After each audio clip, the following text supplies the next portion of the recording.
Hey guys, it's me, Jenny, with Edie's Attic, and I'm here with a quick little mini message. It's Friday night, and I wanted to check in with everyone. I know I had posted something earlier on all my groups in regards to something that I wanted to talk about the whys and understanding ourselves and using myself as an example. What is that noise? See, I'm out in my car right now. I had a busy day, and in the midst, you can hear dogs barking. Of course, I'm out of my car. People are driving by. Mini bikes are going around. So I do apologize if you're picking up on any of that. But I had a really busy week too, a very busy day. I have over the next week, I have to finish setting up for my son's high school graduation party. So it's been nonstop. And then in the midst of everything, my beloved pet passed away this week, and I had to deal with that and kind of compartmentalize it and continue on with my day. And not, I didn't have the ability at the time to really process everything that was happening. But that's kind of what the message is that I wanted to share. So I posted something in regards to learning how to understand your whys. And I realized something about myself with the passing of my pet. So, over my entire lifetime, I now understand I've had a really toxic trait about myself in regards to loss. And what I found is when I've lost either a family member, a friend, or even a pet, I think that when I finally am done and I'm done releasing the pain and the tears and the sadness, there's this amount of guilt that comes over me that I'm not still sad. I start feeling this guilt of I should still be mourning. Why am I okay? This doesn't make sense. Why am I not upset about this? And I now see that I would use music to almost trigger me into feeling those sad emotions to continue to be sad and dwell on something. And so this time, when I lost my pet, right off the get, I noticed two things. First thing, the day leading up to his passing, I kept channeling the song Smile.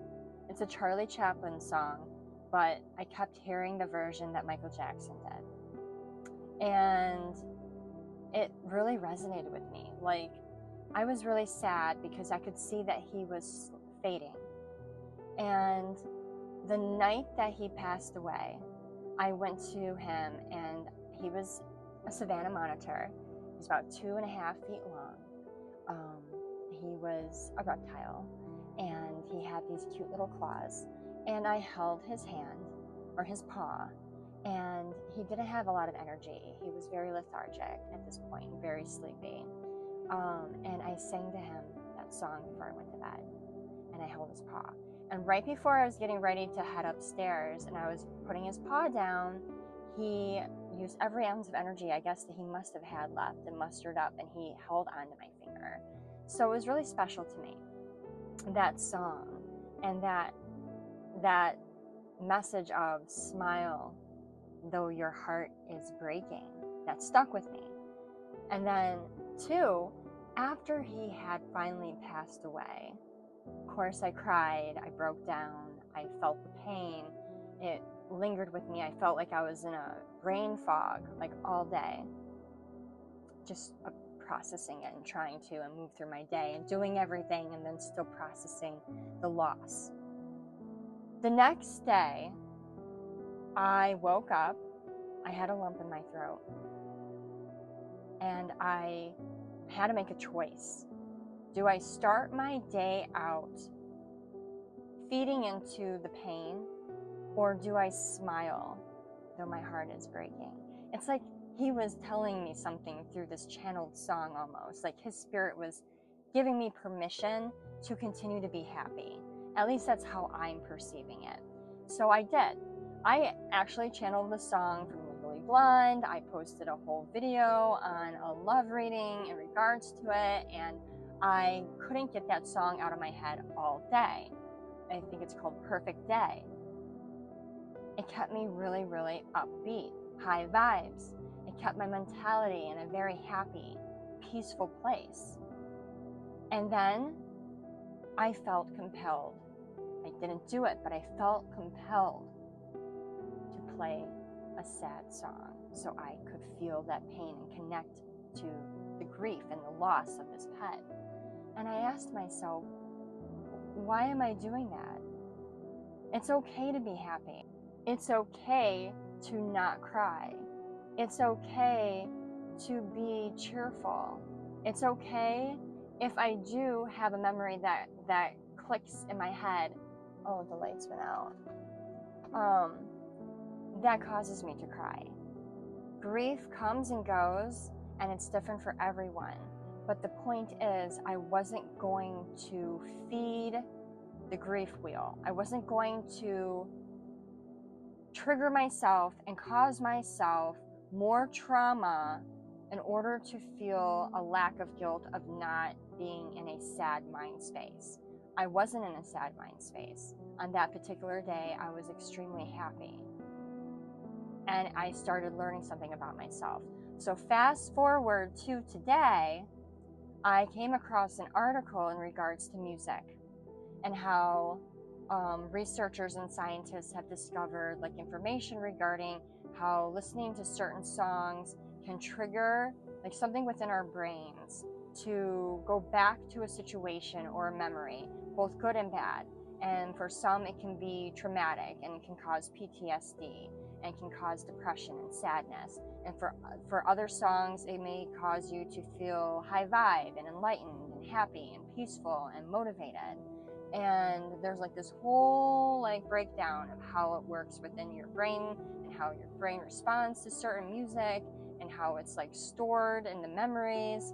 And it just kind of all pieced together to me. And I was like, wow, my entire life, I was feeding myself music and certain songs and certain frequencies and literally self-sabotaging myself and causing and triggering myself more trauma than I needed because of this like holding on to sorry, my video actually cut out. Someone was calling me, but where I was at was I was causing myself a lot more trauma than I needed to go through. And it was all because I didn't want to feel guilty about the way that I processed grief. And again, everyone is going to process grief differently, but this is just an example of how I understood one of my whys and how I took it and I figured out a solution. And I transmuted like the toxic behaviors of myself by paying attention to myself and listening to my own cues and being in tune with my own behaviors to fix it so that way I feel better and I do better moving forward and I'm happier with the outcomes that I'm doing on a daily basis and I'm performing and I am like excelling in my own life. So the message really is just an example, but it's kind of like a motivation or like a cue for you to also be really in tune with yourselves and your bodies and the way that you handle situations. And you know, like we all go through stuff and grief is just one example, but in life, generally speaking, we all go through so many different situations, but we all approach them differently and we all respond to them differently because of things that we've been through. It's our job that if we don't like the results or how we are reacting or responding or what happens after certain situations play out, it's really up to each one of us individually to know our whys. Why do I behave this way?